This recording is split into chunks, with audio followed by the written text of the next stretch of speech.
Sampai jumpa kembali Tribuners. Assalamualaikum warahmatullahi wabarakatuh. Waalaikumsalam. Kali ini kita akan mendiskusikan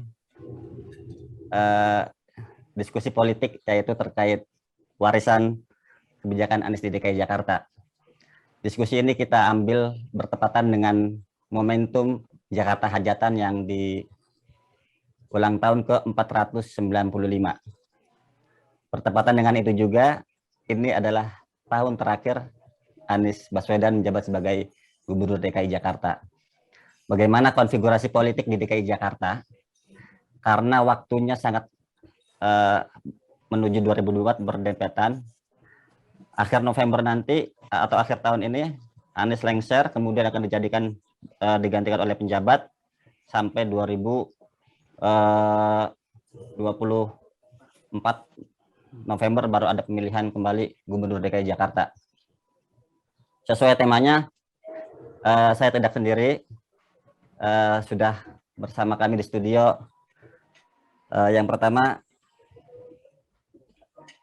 Direktur Indo Strategi Research and Consulting, Arief Nurul Imam, politikus PDIP, Gilbert Simanjuntak, dan satu lagi adalah M. Taufik Zulkifli dari Partai Keadilan Sejahtera. Selamat siang Bapak-bapak sekalian, terima kasih waktunya sudah menyempatkan untuk memberikan insight dan bertukar pikiran dalam diskusi soal warisan kebijakan Anies di DKI Jakarta. Kita tahu bersama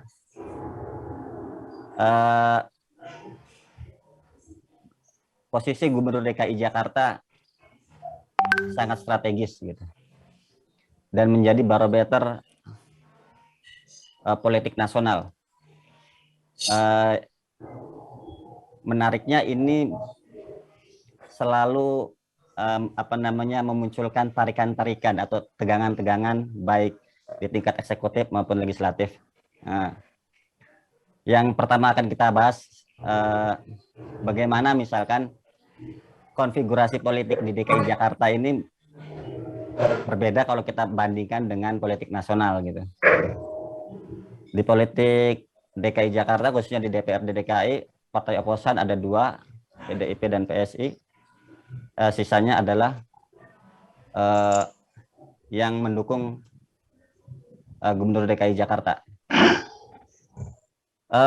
Pertama dari Pak Gilbert dulu.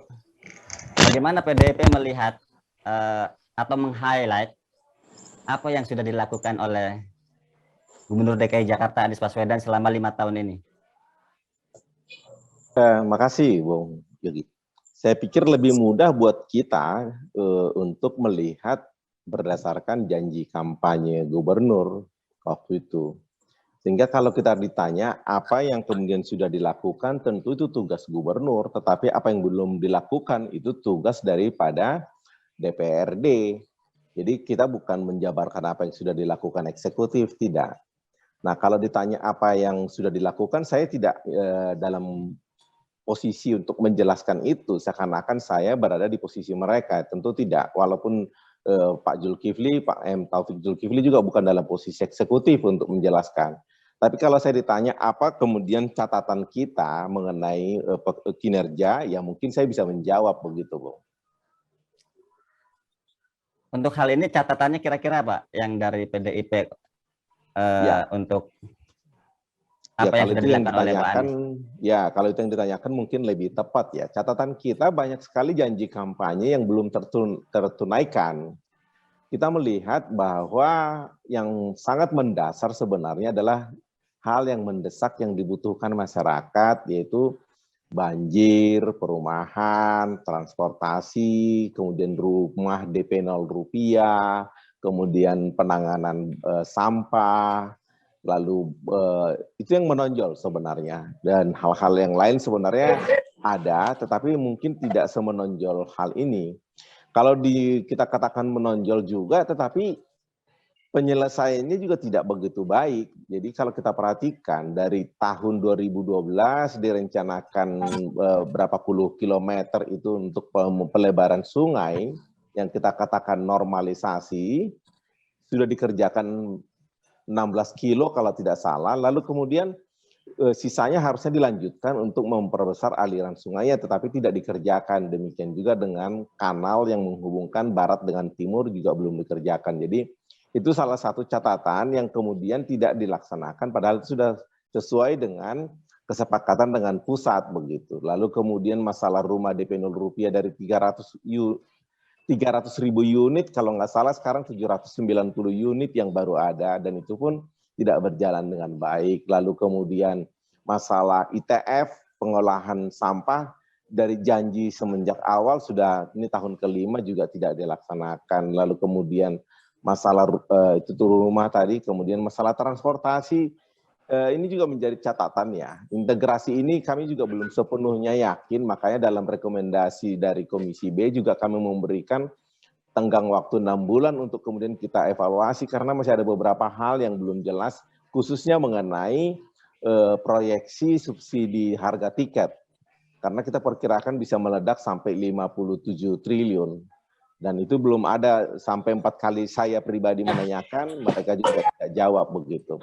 Saya kira itu yang mungkin, tetapi satu lagi mungkin koreksi Mas Yogi, di dalam struktur pemerintahan provinsi maupun kabupaten, kita tidak mengenal oposisi di dalam undang-undang atau peraturan, tapi kita mengenal kritikus yang konstruktif ya. Tergantung sekarang melihatnya apakah konstruktif atau tidak. Kalau dianggap konstruktif harusnya apa yang dikritik dikerjakan begitu. Jadi tergantung dari sudut eksekutifnya sebenarnya. Saya kira mungkin itu dari kita, Pak. Oke, untuk sisi ini nanti akan kita beralih ke, kita akan tanyakan ke Bang Arief Nurul Imam. Tapi sebelum ke Bang Arief, apa catatan PKS sendiri untuk Gubernur DKI Jakarta Anies Baswedan? Silakan Pak Taufik. Oke, terima kasih. Bang siapa ya namanya? Yogi Pak Taufik. Yogi, oh ya. Bang Yogi ya, terima kasih atas kesempatannya. Ya, jadi kalau walaupun PKS disebut sebagai partai pendukung gubernur yang sekarang sedang menjabat atau Gubernur Anies Baswedan, tapi tentu saja tidak berarti kita kemudian tidak ada kritik untuk pembangunan yang terjadi hampir 5 tahun ini ya, 4,5 tahun ya, di Jakarta. Yang pertama memang kita sedang melihat juga bagaimana janji-janji gubernur di awal keterpilihan beliau menjadi Gubernur DKI Jakarta. Itu kita bisa lihat di RPJMD-nya ya, rencana pembangunan jangka menengah daerah dari DKI Jakarta. Nah, memang beberapa hal kita catat sebagai suatu kemajuan, suatu pencapaian yang patut diapresiasi. Ya, misalnya secara administratif keuangan, DKI Jakarta bisa mendapatkan 5 kali misalnya WTP, ya, wajar tanpa pengecualian. Kemudian juga beberapa misalnya tentang transportasi tadi sudah dijelaskan oleh sudah dinilai juga oleh Pak Gilbert dari PD Perjuangan. Transportasi kita tidak pungkiri memang ada beberapa kekurangan, tapi sebenarnya progresnya itu cukup baik. Ya. Progresnya cukup baik, yaitu ketika Transjakarta, LRT, MRT, walaupun LRT itu masih sepotong, MRT juga belum sampai semua, tapi kemudian adanya sistem Jaklingko yang meliputi mini trans yang masuk ke kampung-kampung, katakanlah gitu, itu cukup membantu warga, membantu rakyat Jakarta. Ya, jadi hal tersebut, kemudian juga misalnya sepeda, ya, jalur sepeda, walaupun memang ada 1-2 hal yang disampaikan oleh eksekutif atau program dari eksekutif yang memang mentoknya itu di DPRD juga, ya, di rapat anggaran misalnya Banggar. Jadi ketika misalnya ITF itu sebenarnya tahun lalu sudah mau diberikan diberikan dananya, tapi kemudian terpecah ya. Tidak jadi gitu ya, gagal ya. secara politis gagal di badan anggaran. Nah, hal-hal yang kurang ya seperti misalnya rumah DP 0 rupiah memang bisa dikatakan tidak berhasil, ya, belum berhasil, ya, karena memang apalagi kemudian ada korupsi di situ, walaupun itu memang pekerjaan si direkturnya ya atau manajer dari BUMD tersebut. Jadi kesalahan tersebut mau tidak mau harus ditanggung oleh Anies Baswedan, oleh gubernur untuk melihat atau untuk introspeksi atau untuk dilaporkan di akhir masa jabatannya. Tapi secara umum PKS sedang menuliskan atau mendiskusikan, merancang ya bagaimana raport dari Anies Baswedan. Ya, akan tapi sejauh ini saya lihat nilainya masih cukup baik. Kira-kira seperti itu. Oke, Pak Taufik, ini catatan kritis dari PKS khususnya terkait rumah tadi ya, pengadaan rumah tadi. Menarik gitu karena angkanya dari target 300 kemudian turun gitu. Kemudian yang terrealisasi sekian, hanya sekian gitu. Catatan kritis terkait rumah ini apa masalahnya sebetulnya? Halo? Halo Pak Taufik? Ya. Masih ya, bisa? Ya, ini di tempat saya di restoran ada ulang tahun, jadi ada musik. Kedengeran nggak itu? Ya, kedengeran Pak. Nah, ya, jadi ya tadi saya catatan sementara dari PKS, memang kalau disebut ada program yang tidak berhasil dari gubernur, itu adalah program DP rumah 0 rupiah, kira-kira seperti itu. Atau mungkin juga ada beberapa aspek ya yang menyebabkan hal tersebut gagal, katakanlah gitu. Salah satunya adalah ketika dua tahun kita terpuruk oleh pandemi, ya, kira-kira seperti itu. Tapi mungkin tidak bisa terlalu dibuat sebagai alasan ya, karena ada satu hal yang fatal di rumah 0% itu karena pembelian lahan di daerah Jakarta Ciracas sana ya yang ada korupsinya. Itu yang paling mendasar sebenarnya.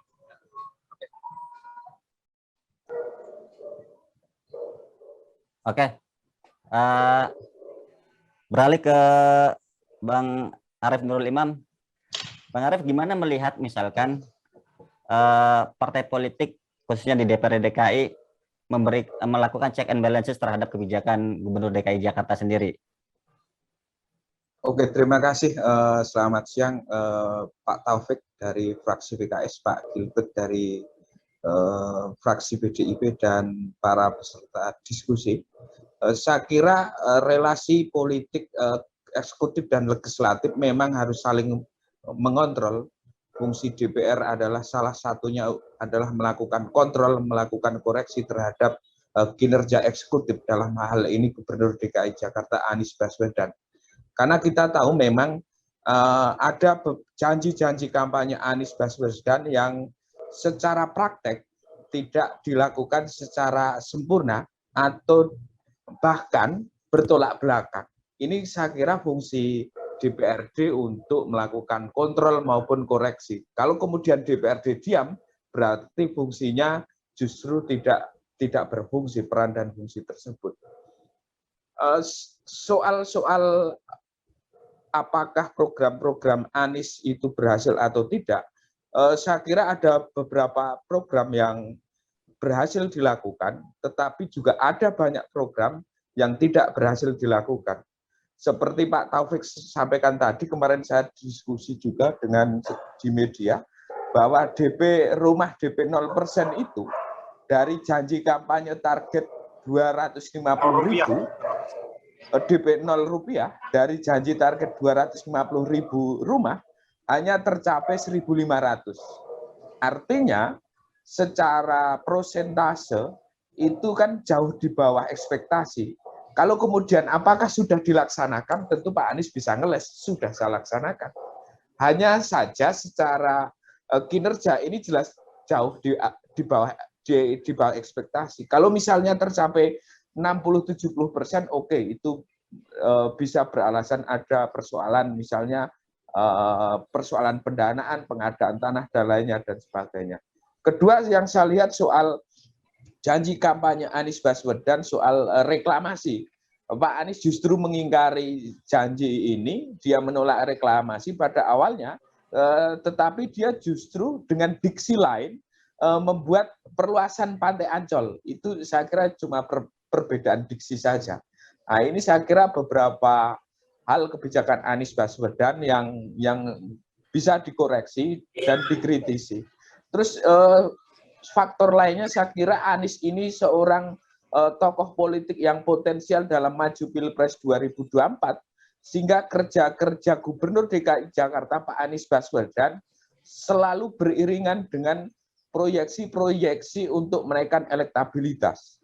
Kita misalnya lihat gelaran Formula E, meskipun ada sisi positifnya, tetapi secara politis itu juga bisa dibaca sebagai alat untuk mendongkrak elektabilitas Anies Baswedan ketika menyiapkan diri maju dalam Pilpres 2024.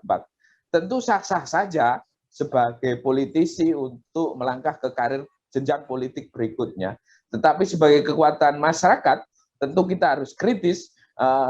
Motif di balik itu selain membuat kebijakan, tentu ada proyeksi-proyeksi politik di balik itu. Saya kira pengantarnya itu dulu, Mas. Ini menarik, Bang Arief ya. Sebetulnya persinggungan DPRD dengan Pemprov DKI sendiri untuk check and balancesnya sejauh ini gimana sih sebetulnya? Karena kan kita tahu misalkan yang banyak memberikan catatan terkait kebijakan Anies itu satu PDIP, kedua PSI, PKS pun melakukan hal yang sama gitu. Saya kira kalau soal fungsi kontrol DPRD saya perlu apresiasi karena cukup kritis melakukan koreksi meskipun misalnya PKS yang diindikasikan memiliki kedekatan dengan Pak Anies, tetapi juga melakukan fungsi kontrolnya, melakukan koreksi terhadap kebijakan Pak Anies. Termasuk Partai Gerindra yang di situ notabene wakil gubernurnya dari Partai Gerindra juga saya lihat kritis terhadap kinerja pemerintahan gubernur dan wakil gubernur DKI Jakarta. Apalagi PDI Perjuangan dan PSI itu juga cukup kritis. Saya kira kalau dari fungsi dan peran DPRD sudah menjalankan apa yang menjadi perannya. Oke, terima kasih Bang Arief.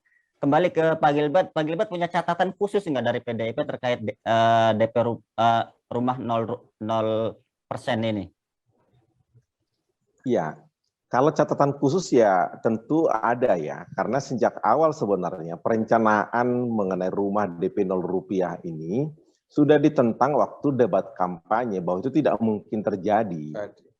Tetapi kemudian yang muncul adalah diksi yang berbeda mengatakan ini pasti terjadi. Jadi seakan-akan pada waktu itu yang penting beda dengan yang incumbent waktu itu, gubernur, biar kemudian kelihatan ada sesuatu yang dijual begitu. Tetapi waktu itu kan sudah ditanya, bagaimana Anda bisa melakukan itu? Siapa Bang yang mau menanggung DP-nya? Karena kan DP-nya kan menjadi milik bank, tetapi kemudian tidak jelas mengenai pemasukan. Lalu di tahun lalu kalau tidak salah akhirnya masyarakat berpenghasilan rendah dikoreksi. Dari waktu itu sekitar 7.000 apa 6.000 begitu dinaikkan menjadi 14.000. Diharapkan dengan begitu mereka bisa mengambil rumah ini. Ternyata masyarakat yang berpenghasilan 14 juta, yang dari 7 juta menjadi 14 juta, ternyata masyarakat yang berpenghasilan 14 juta yang dibikin kriterianya masyarakat berpenghasilan rendah juga tidak mengambil. Karena apa? Rumah yang ditawarkan tidak sesuai dengan apa yang mereka harapkan. Yang kedua, masyarakat dengan penghasilan 14 juta itu sudah sanggup untuk membeli rumah yang ada tanahnya, bukan lagi rumah bertingkat begitu. Sehingga mereka lebih memilih KPR di perumahan-perumahan di pinggiran. Lalu catatan khusus yang lain, bahwa ini memang dari awal tidak bankable, tidak bisa diambilkan pinjaman dan bank juga tidak berani. Karena bank juga terikat dengan OJK, sehingga program yang dicanangkan ini sebenarnya dari awal perencanaannya tidak baik. Banyak program yang direncanakan tidak dengan baik pada waktu awal, karena lebih bertujuan untuk memenangkan pemilihan kepala daerah, bukan untuk sebuah program yang bisa dilaksanakan. Saya mengerti bahwa beberapa kepala daerah yang lain melakukan yang sama, tetapi ada hal yang khusus di DKI, yaitu masyarakat terdidiknya lebih banyak dibandingkan daerah lain, sehingga kritik yang muncul juga pasti akan lebih kencang. Pada waktu dijanjikan rumah DP 0 rupiah tetapi tidak dilakukan, dari 256.000 yang bisa dibangun dalam catatan kita bukan 1.500, 790 yang di Pondok Kelapa, dan itu juga tidak laku. Banyak yang kemudian meninggalkan. Lalu kemudian rumah-rumah yang lain, kalau yang bermasalah di Munjul, masih banyak tanah lain yang bisa dibangun, tetapi tidak dibangun. Karena apa? Memang tidak akan bisa laku, tidak bankable. Jadi yang benar adalah konsep yang dicanangkan oleh gubernur sebelumnya, rumah susun sewa dengan sewa yang kemudian terjangkau. Lalu kemudian menjadi hak milik, tapi dengan cara yang dicanangkan oleh gubernur sekarang, bank juga tidak berani untuk mendanai itu karena mereka pasti akan bermasalah di OJK begitu.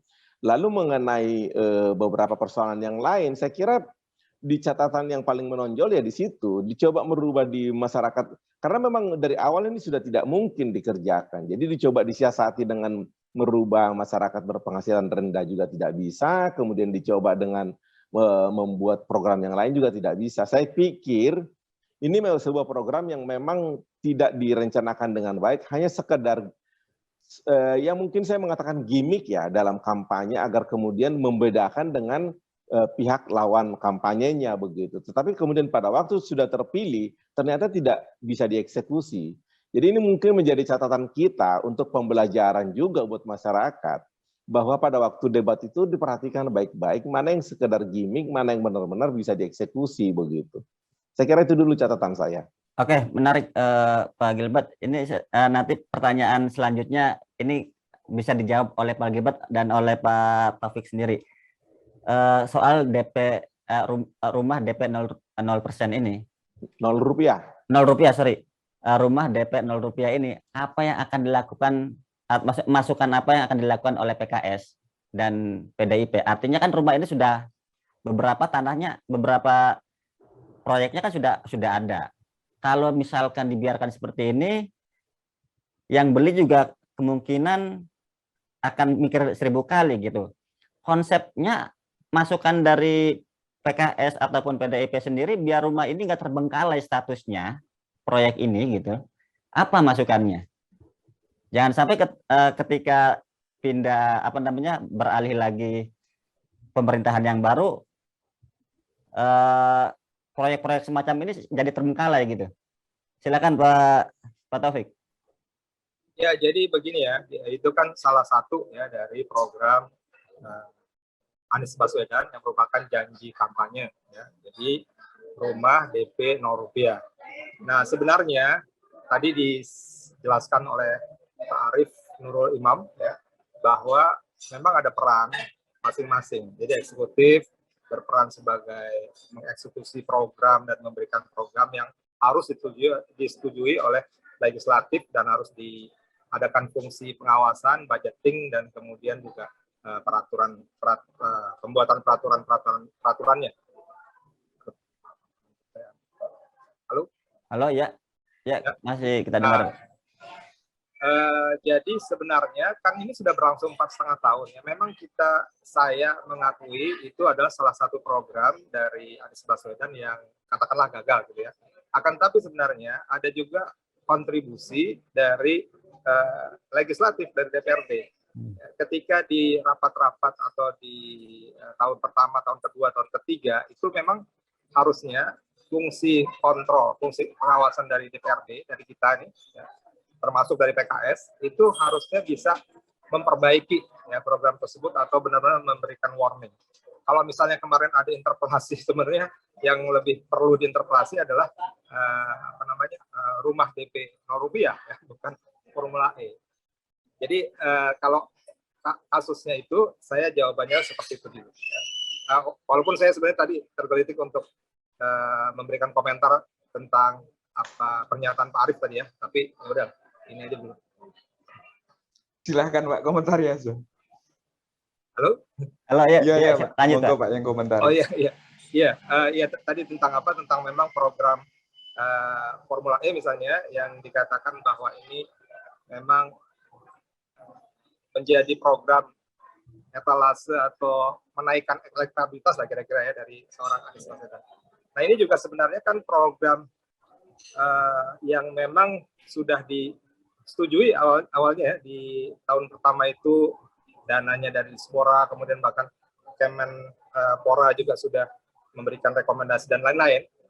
Nah, artinya saya melihatnya begini nih, Pak Arief ya, Pak Gilbert juga, Bang Yogi, bahwa ya setiap kepala daerah atau bahkan gubernur atau presiden atau wali kota itu kan memang punya tanggung jawab untuk membuat programnya itu sukses gitu ya, apapun programnya ya, sehingga kemudian ketika dia bekerja itu sebenarnya memang diusahakan supaya program itu berjalan, janji-janjinya berjalan, berhasil dan seterusnya.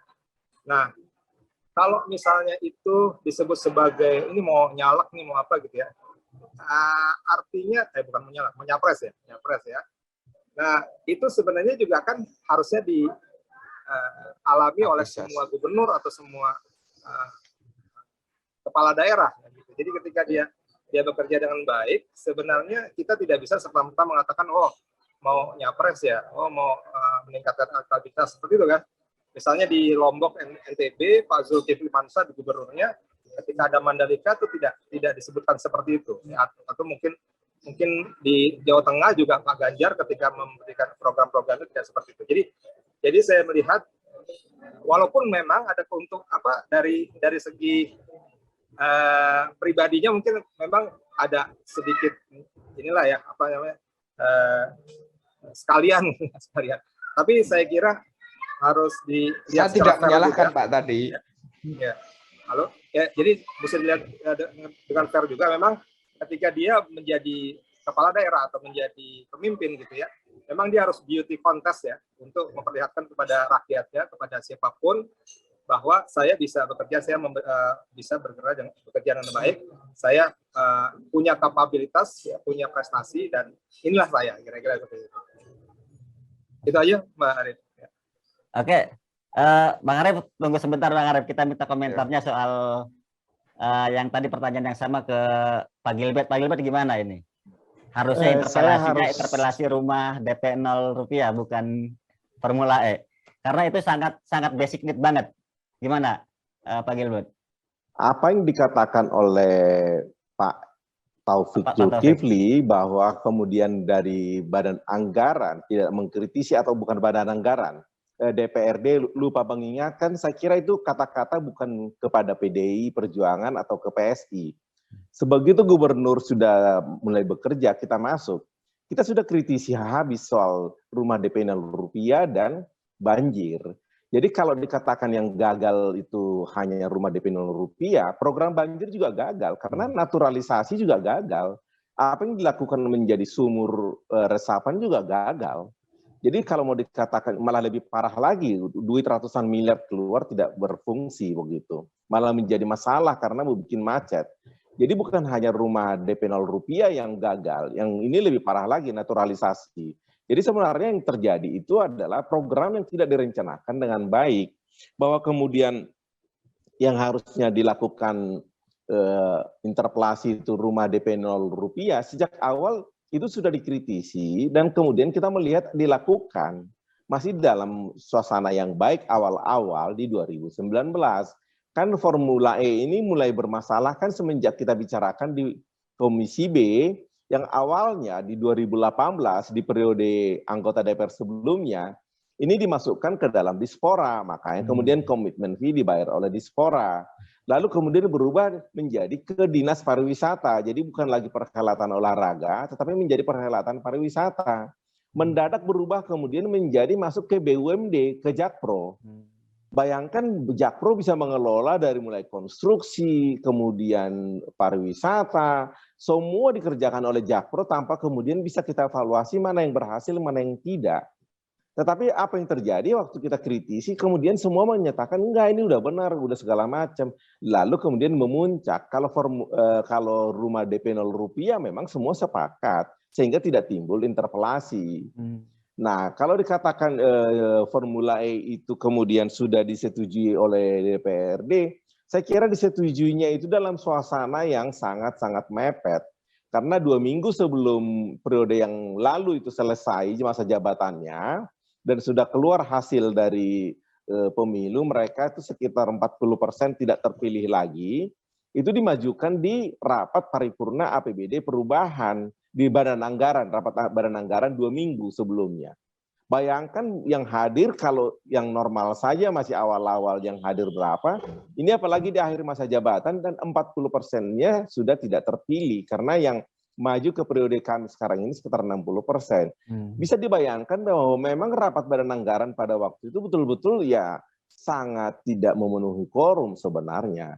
Tetapi walaupun demikian kita juga tidak bisa mengatakan PDIP menyetujui karena sejak awal dalam catatan fraksi sudah dikritisi mengenai Formula E, tetapi tetap diketok di Badan Anggaran. Yang kedua mengenai rumah DP 0 rupiah, dari awal PDI Perjuangan sudah kritisi itu habis-habisan termasuk banjir.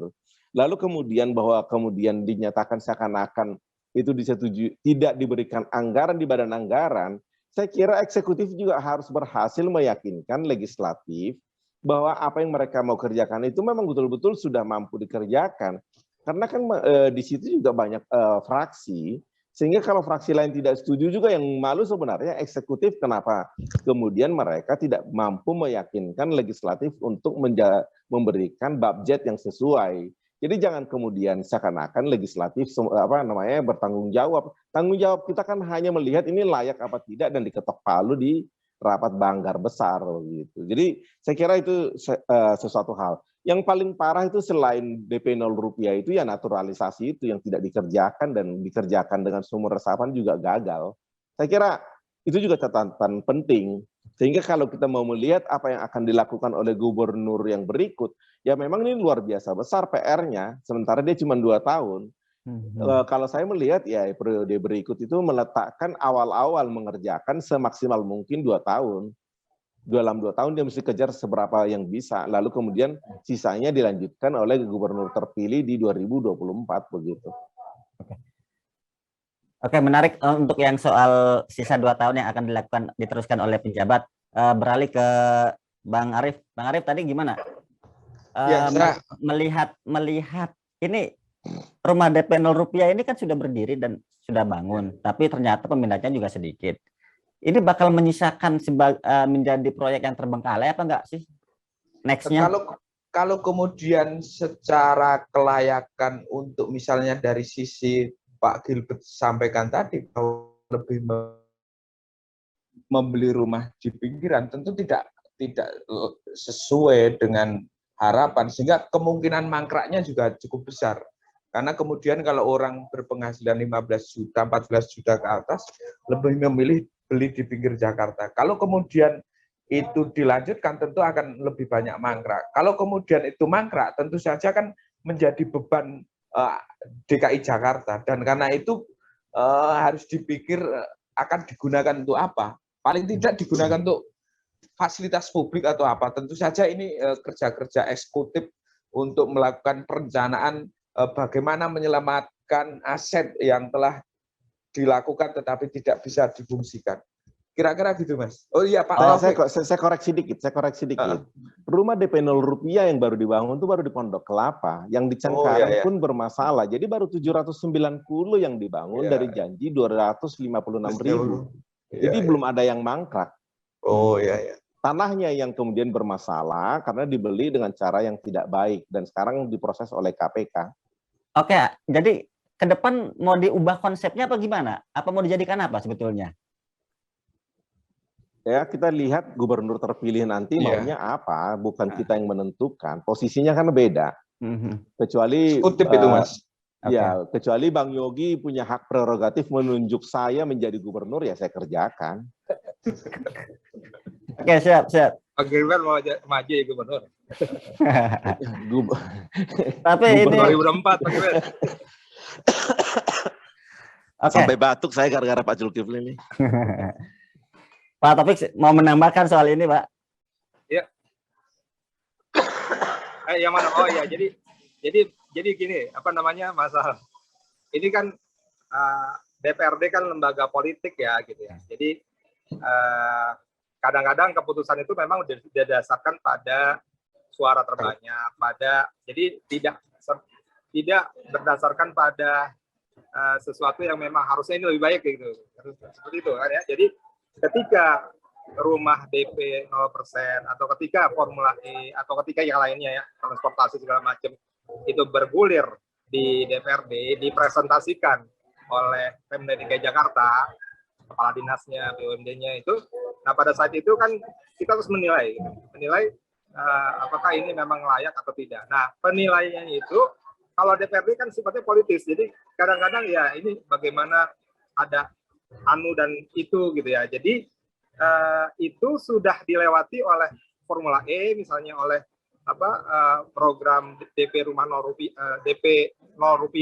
DP rumah 0 rupiah, dan semua program. Dan kemudian tadi kalau misalnya Pak Giri mengatakan bahwa harusnya itu udah nggak korum dan lain-lain, tapi kenyataan politisnya adalah pada saat itu udah ada keputusan resmi dan sudah ditandatangani secara legal dan sah oleh lembaga kita, lembaga DPRD dan pemerintah, gitu ya. Jadi sudah ada memorandum of understanding-nya dan seterusnya. Jadi memang kita melihat ke depan saja. Jadi saya sepakat bahwa memang rumah DP 0 rupiah ini menjadi PR ya, yang cukup berat bagi penerus dari gubernur yang sekarang.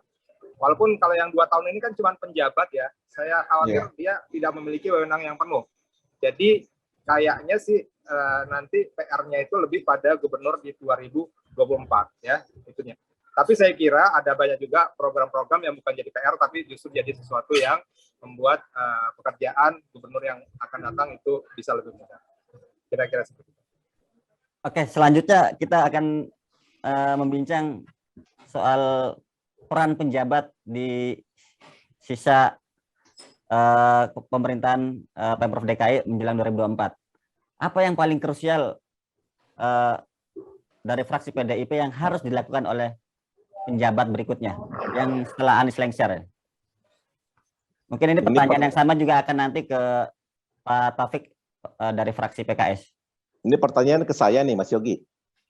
Iya, kira-kira seperti apa Pak Gilbert? Iya. Oke, soalnya saya bingung nggak ditanya ke siapa gitu. PLT gubernur itu, namanya PLT itu adalah tugas dan wewenangnya sama persis dengan gubernur yang dipilih oleh pilkada. Jadi tidak ada masalah dalam hal itu dan itu dijamin oleh undang-undang. Artinya apapun bisa dia kerjakan, makanya kemudian dia berwenang penuh. Hal PLT karena dia kemudian sebagai pelaksana tugas, bukan sebagai seorang yang terpilih berdasarkan sistem pilkada langsung begitu. Nah, apapun yang akan dia lakukan, saya kira dia harus melihat mana yang paling mendesak untuk kebutuhan saat ini. Dampak COVID kita lihat sudah agak berkurang, tetapi yang paling terdampak sekarang adalah masalah ekonomi. Dari gubernur sekarang, hal UMKM ini kurang mendapat perhatian, dan kami ada di Komisi B melihat persis tidak ada dana yang dikucurkan khusus untuk mendongkrak dalam bentuk subsidi kepada usaha-usaha rakyat. Masih lebih banyak kepada pelatihan, artinya sama seperti sebelum COVID begitu. Lalu kemudian kalau kita lihat lagi masalah yang paling mendesak ya banjir sebenarnya. Dalam 2 tahun saya kira banjir itu bisa diselesaikan itu turap yang sisa. Jadi sekarang kan yang sudah dikerjakan dari 2012 kan 16 km.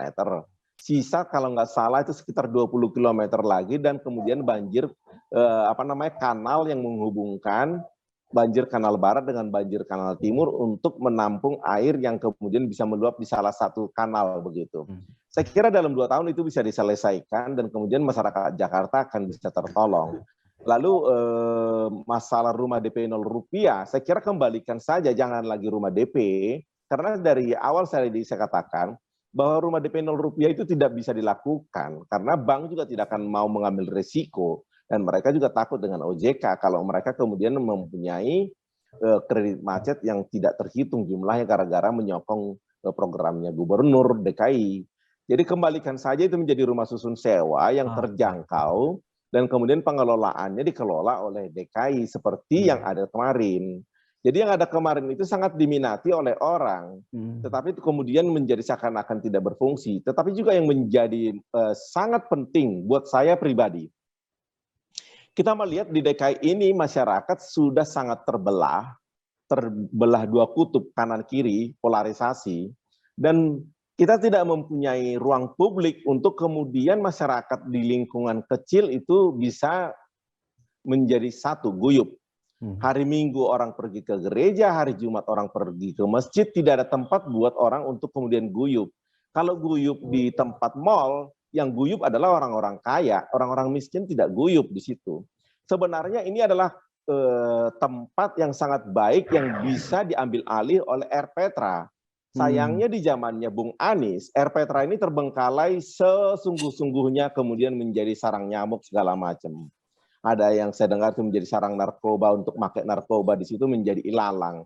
Saya pikir RPtra ini juga sangat penting untuk kemudian dihidupkan kembali, sehingga masyarakat dengan lingkungan kecil bisa menjadi satu warga DKI tanpa membedakan suku, agama, dan sebagainya. Kalau kita melihat tidak ada tempat publik saat ini, kecuali mungkin Ancol, menjadi tempat publik di mana orang dengan berbagai latar belakang bisa bersama-sama menjadi satu warga negara Indonesia begitu. Di luar itu tidak ada tempat publik, semuanya tempat yang selalu eksklusif. Eksklusif secara agama, eksklusif secara finansial, dan itu memang membuat kita semakin terbelah. Saya pikir ini menjadi PR yang luar biasa berat buat gubernur yang akan datang, dan saya sangat menganjurkan RPtra juga menjadi program yang harus dihidupkan kembali. Apapun namanya, kemarin dirubah menjadi Taman Bahagia segala macam, tetapi nggak bahagia juga begitu karena nggak jalan tamannya. Saya kira itu salah satu beberapa masukan yang bisa saya berikan. Oke, terima kasih Pak Gilbert. Gimana Pak Taufik? Ya, nanti kayaknya baterai saya hampir habis, tapi nanti saya ganti handphone gitu ya. Tapi sekarang saya ngomong aja dulu ya, boleh ya. Oke, siap. Jadi yang pertama, saya sangat sepakat pada Pak Gilbert tadi tentang polarisasi. Ya. Jadi kita memang oleh-oleh atau bukan oleh warisan yang nggak enak ya. Jadi pilkada kemarin itu adalah pilkada dan pilpres ya. 2017 dan 2019 itu adalah polarisasinya ternyata sampai sekarang masih terus terjadi ya. Walaupun kalau kita anggota DPRD sudah membuat supaya cair gitu. Saya dengan Pak Gilbert nih walaupun mungkin di sini bertentangan, tapi kalau makan sama-sama di Bali di mana-mana sudah bisa ya berkomunikasi. Nah, jadi kalau saya justru memang melihat untuk keuntungan blessing in disguise dari di mana gubernur untuk Oktober sampai 2024 itu bukan gubernur terpilih, tapi gubernur yang ditunjuk oleh presiden. Ini mudah-mudahan bisa menurunkan tingkat tensi ketegangan ya, polarisasi antara A dan B gitu ya. Saya nggak mau sebut cebong dan kampret dan kadrun, belum kesebut juga jadinya. Jadi polarisasi ini kalau misalnya ada buffering 2 tahun yang mana orangnya ini ditunjuk oleh presiden, mudah-mudahan hal tersebut bisa lebih cooling down ya. Tentu saja juga sangat tergantung pada kedewasaan kita semua nih, masyarakat, termasuk anggota legislatif, termasuk para pejabat, termasuk para pengamat seperti Pak Arief Nurul Imam ini ya, yang mana bagaimana menurunkan ini kita kan satu bangsa, satu negara ya. Nah, itu yang saya lihat penting untuk gubernur yang ditunjuk dalam 2 tahun terakhir ini. Selebihnya memang yang sifatnya teknis ya, seperti dikatakan mestinya ada ruang bertemu yang tidak dipisahkan oleh sara ya, bukan di masjid atau di gereja atau di tempat-tempat yang hanya bisa dimasuki oleh orang yang punya duit gitu. Tapi saya kira kalau program tersebut, saya kira sudah banyak dibuat ruang ketiga ya, oleh Gubernur Anies Baswedan, misalnya seperti Tebet Eco Park atau kemudian jembatan Pinisi gitu-gituan. Walaupun kelihatannya programnya kecil, tapi sebenarnya itu sudah ke arah yang bagaimana supaya warga itu bisa bertemu, ya, walaupun dia dari strata manapun, dari suku manapun, dari agama manapun, dari ras manapun, gitu ya, bisa saling bicara, bisa saling berkomunikasi. Nah, jadi saya kira 2 tahun yang cukup lama juga gubernur yang akan menjabat nanti. Saya kira tadi tentang DP 0 rupiah tadi ya bagaimana, cuman kan nanti tergantung juga nanti dari kalau misalnya tadi Pak Gilbert mengatakan bahwa dia memiliki wewenang atau memiliki kekuatan yang sama dengan gubernur terpilih oleh rakyat, saya kira nanti bermasalah di politis ya. Artinya DPRD atau kita nih legislatif yang dari berbagai partai itu bisa komplain nih, bisa merasa lebih tinggi daripada pejabat gubernur tersebut karena kita dipilih, mereka dia tidak ya, dia ditunjuk ya. Jadi saya kira nanti akan ada masalah politis kalau kita menempatkan diri dia sebagai orang yang memang punya wewenang yang sama dengan gubernur ya. Akan tapi saya kira justru kita harusnya bisa membantu ya, kira-kira mengarahkan mereka untuk mengarahkan dia ya, dia satu orang kan gubernur, bagaimana supaya bisa bekerja sesuai dengan pengalaman kita di 5 tahun terakhir ini ya. Dan kemudian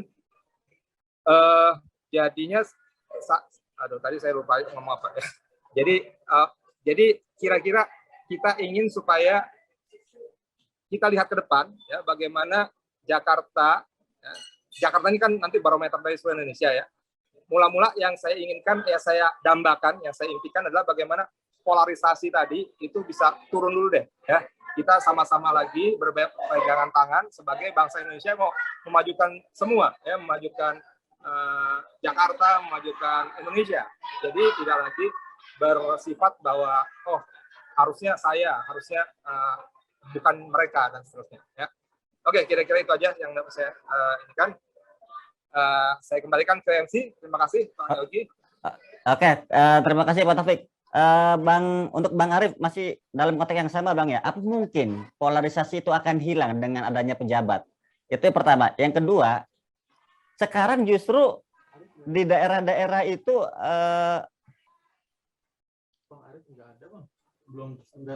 halo, Bang Arief? Oke, kita skip dulu untuk pertanyaan buat Bang Arief dari Indo Strategi Research and Consulting. Berikutnya sesi terakhir Pak Gilbert dengan Pak Taufik. Apa yang dilakukan oleh Anies tahun terakhir ini, apakah sangat itu mencari elektoral untuk persiapan 2024?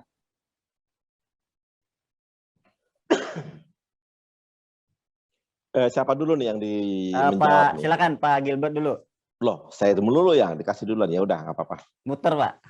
Ya, saya melihat gubernur sudah tidak fokus mengurus DKI semenjak tahun lalu. Dan itu kita punya datanya pada waktu Bung Anies menghadiri musyawarah wilayah, MUWIL ya, musyawarah wilayah P3 Jogja. Musyawarah wilayah itu kan wilayahnya Kesbang. Jadi di masing-masing provinsi ada Kesbang. Okay. Nah, Kesbang itu di bawah gubernur. Itu yang kemudian membawahi partai-partai politik untuk pembinaan politik di daerahnya. Saya tidak mengerti kenapa kemudian gubernur meninggalkan DKI pada waktu puncak COVID, malah pergi ke Jogja menghadiri musyawarah wilayah P3 Jogja. Itu yang awal.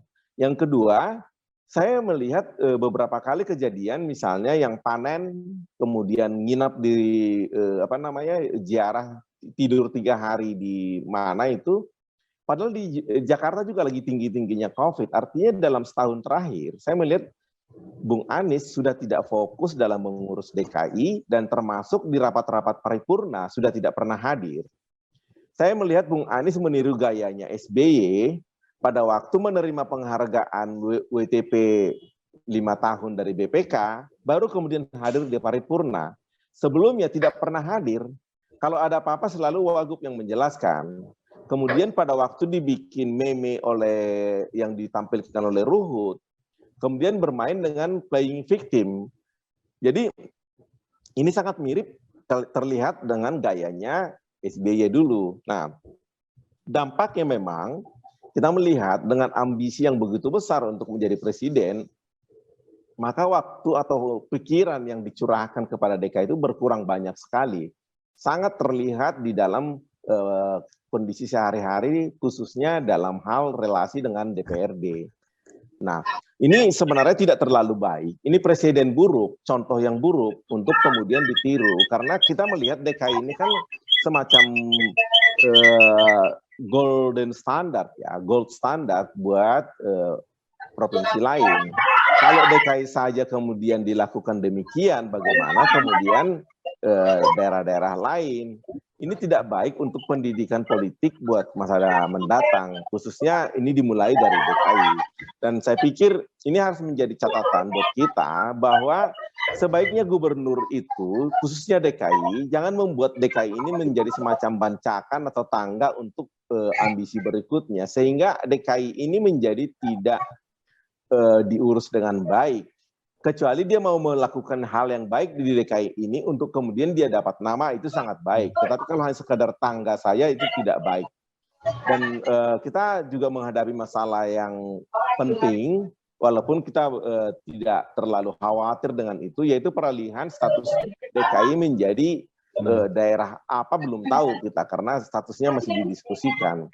Ini juga penting untuk kemudian disiasati, karena ini juga akan dihadapi oleh PLT gubernur nanti.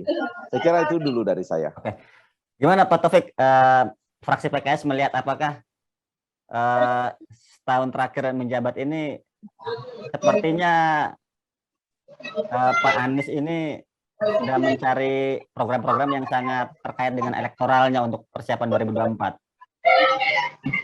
Ya, ini saya ganti handphone ya, yang ini mati ya. Oke, siap Pak. Oke, bisa ya? Oke. Bentar ya, yang ini matiin dulu.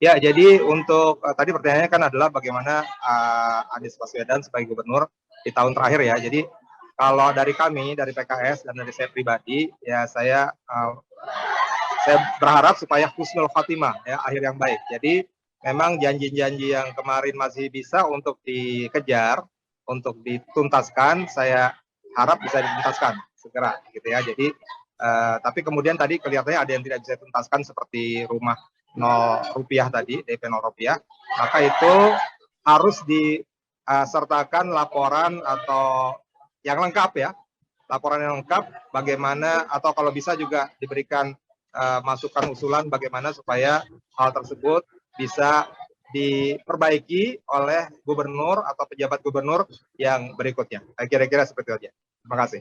Oke. Selamat bergabung kembali Bang Arief. Iya, selamat. Ya, ini Bang, ini kita udah masuk ke termen berikutnya terkait apakah sisa setahun terakhir Anies menjabat ini terlalu ibaratnya melakukan program-program yang sifatnya mengejar elektoral, Bang. Itu pertama. Terus kedua, tadi kita ngebahas sebelumnya itu soal polarisasi yang ada di masyarakat. Ternyata mendekati 2024 polarisasi bukan hanya aja di Jakarta gitu, tapi juga di daerah gitu. Apakah itu mungkin dengan adanya penjabat nanti yang menyelesaikan sisa 2 tahun menjelang 2024 itu polarisasi itu bakal hilang gitu? Ya. Iya, terkait apakah Pak Anies melakukan kerja-kerja untuk menaikkan elektoral, secara prosedur demokrasi tentu sah-sah saja politisi, pejabat publik yang memiliki tujuan-tujuan atau naik tangga untuk ke jenjang politik berikutnya untuk mendongkrak elektabilitasnya. Tentu setahun terakhir Anies Baswedan melakukan program kebijakan selain untuk kebijakan masyarakat Jakarta, kebijakan publik yang berfungsi untuk masyarakat Jakarta, tetapi di sisi lain bisa kita lihat dari sisi politik elektoral, tentu Anies Baswedan juga berkepentingan bagaimana program itu selain bermanfaat bagi publik, tapi juga memiliki efek elektoral. Ini yang perlu kita lihat, apakah kemudian kerja-kerja Anies ini baik atau buruk, bermanfaat atau tidak. Tetapi kalau dari sisi proyeksi politik, Anies Anies memiliki indikasi untuk membuat kebijakan-kebijakan yang memiliki efek elektoral. Seperti misalnya Formula E itu yang saya lihat sebagai politik mercusuar, sehingga menjadi magnet dan bisa menjadi sarana untuk mengungkit elektoral Anies Baswedan. Itu sah, Pak Taufik, saya sampaikan sah secara politik. Hanya saja ini kan catatan, kalau kemudian catatan, kemudian itu fakta objektifnya seperti itu. Baik politisi Pak Anies sah untuk melakukan itu, dan karena itu kita sebagai masyarakat ya harus objektif aja. Boleh menaikkan, boleh membuat kebijakan yang menaikkan elektoral, tetapi juga tidak melupakan fungsi utama itu kebijakan untuk kepentingan publik. Itu aja. Terus kedua, apakah polarisasi politik di 2024 ini akan terus berlanjut atau tidak? Saya kira ada beberapa faktor. Faktor pertama yang saya lihat, pasangan capres itu juga akan menentukan. Kalau kemudian dua pasangan capres, potensi polarisasi yang tajam juga potensial akan terjadi. Kedua, tentu saja kedewasaan politik dari elit politik dalam bagaimana membangun narasi politik, bagaimana melakukan propaganda, bukan propaganda ya, kampanye politik, dan bagaimana melakukan edukasi politik. Saya kira dua variabel itu menjadi penting, apakah polarisasi itu akan berlanjut atau tidak. Kalau kemudian paslonnya hanya dua, terus pola kampanye agitatif, tentu saja polarisasi akan semakin tajam. Tetapi kalau sebaliknya, paslon bisa lebih dari dua, dan kedewasaan dalam berkampanye bersifat edukasi bukan agitatif, tentu saja akan menurunkan tensi polarisasi yang terjadi akibat residu-residu politik yang kemungkinan besar saya yakin ini turun dari atas, bukan muncul dari bawah. Bawah hanya kena dampak. Kira-kira begitu, Mas. Satu lagi, Pak Bang Arief, konfigurasi politiknya pasca Anies lengser ini bakal seperti apa sih? Apakah bakal adem-adem aja, apa gimana gitu loh? Atau justru misalkan Jakarta. Iya di Jakarta, apa justru misalkan di legislatif mesin politiknya pada manasin semua untuk persiapan Pileg 2024? Ya, saya kira secara alamiah partai politik tentu akan menyiapkan mesin politiknya, para kader-kadernya untuk menyosong tahun politik. Terus yang saya lihat soal PLT gubernur, salah satu kelemahan PLT gubernur adalah tidak memiliki legitimasi politik yang kuat karena dia tidak dipilih oleh masyarakat. PLT gubernur itu ditunjuk oleh pemerintah pusat, Kementerian Dalam Negeri, dan karena itu sangat sentralistik. Secara legitimasi tentu akan akan menjadi tidak kuat ketika dia membangun kebijakan, dan akan sangat mudah dipatahkan oleh misalnya Pak Zulkifli atau Pak Gilbert sebagai anggota dewan yang legitimate karena dipilih oleh masyarakat. Itu secara politik, legitimasi politik seorang PLT gubernur tidak sekuat gubernur yang terpilih secara pemilu. Itu yang saya kira menjadi catatan pasca gubernur DKI Jakarta lengser di 2022 ini. Tetapi memang Jakarta adalah ibu kota, dan karena itu politiknya akan selalu dinamis, karena bagaimanapun Jakarta adalah panggung besar yang menjadi sorot tidak hanya masyarakat Jakarta, tetapi masyarakat di luar Jakarta, di luar Jawa, bahkan dari Aceh sampai Merauke. Kira-kira begitu, Mas. Oke, terima kasih waktunya Bang Arief. Sesi kita sudah berakhir, tapi sebelum berakhir, mohon kepada Pak Gilbert, Pak Taufik, Bang Arief bergantian mengucapkan ulang tahun Jakarta untuk ke-495. Silakan dari Pak Gilbert dulu. Ya, baik. Terima kasih, Bung. Kepada warga DKI, saya sampaikan kita lanjutkan apa yang baik dan kita sampaikan agar DKI maju kotanya, dewasa warganya. Terima kasih Pak Gilbert. Silakan Pak Taufik. Ya, warga Jakarta semuanya, Encang, Encing, Mas Om, Bang Empok, Pak D, Bude, saya mengucapkan selamat hari lahir Jakarta ya, 22 Juni nanti. Dan saya harap, kita bersama berharap supaya Jakarta walaupun sudah bukan ibu kota nanti, tetap menjadi kota yang maju kotanya, dan kemudian bahagia dan dewasa warganya. Terima kasih. Assalamualaikum warahmatullahi wabarakatuh. Waalaikumsalam warahmatullahi wabarakatuh. Bang Arief, silakan Bang Arief untuk closing statement-nya sekaligus ucapan. Selamat ulang tahun Jakarta. Jakarta adalah pusat politik, pusat ekonomi, pusat kebudayaan, dan karena itu Jakarta strategis bagi Indonesia, menjadi etalase Indonesia, dan kita berharap Jakarta akan lebih baik ke depan karena menjadi representasi Indonesia di mata internasional. Selamat ulang tahun Jakarta. Terima kasih Bang Arif.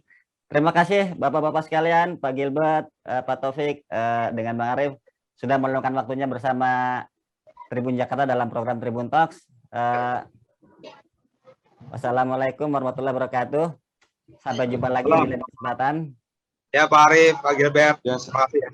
sama-sama Pak. Oke, Tribuners, itu tadi diskusi kita dengan Pak Gilbert Simanjuntak dari fraksi PDIP dan Terima kasih. Pak Taufik dari fraksi PKS dan pengamat politik Bang Arif Nurul Imam. Saya Yogi Gustaman undur diri. Selamat ulang tahun ke-495 Jakarta. Semoga Jakarta ke depan menjadi lebih baik dan warganya berbahagia. Assalamualaikum warahmatullahi wabarakatuh.